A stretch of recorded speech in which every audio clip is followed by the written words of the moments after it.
It's our last day on the island and it's such a shame to leave. There's so much here to see. You know, Fraser Island's an iconic place. It's one of those places everybody's heard of. But where did the name come from?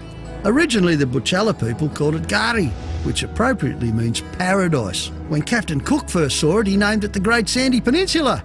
Then they worked out it was an island, so it became the Great Sandy Island. But eventually, the name of this island was changed again. This time, it was named after a woman. There was a shipwreck up the coast in 1836, and the captain's name was Fraser, and his wife, Eliza, had joined him on that trip, right? Anyway, they come on down the coast, and this is how far they got.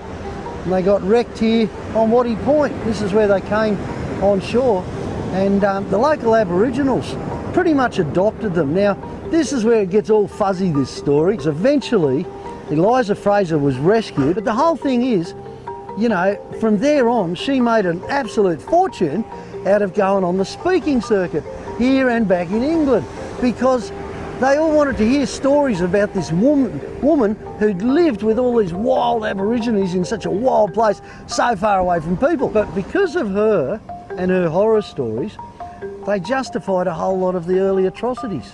The very people who helped her are the ones who copped it later on. Yeah. It's sad, isn't it, eh?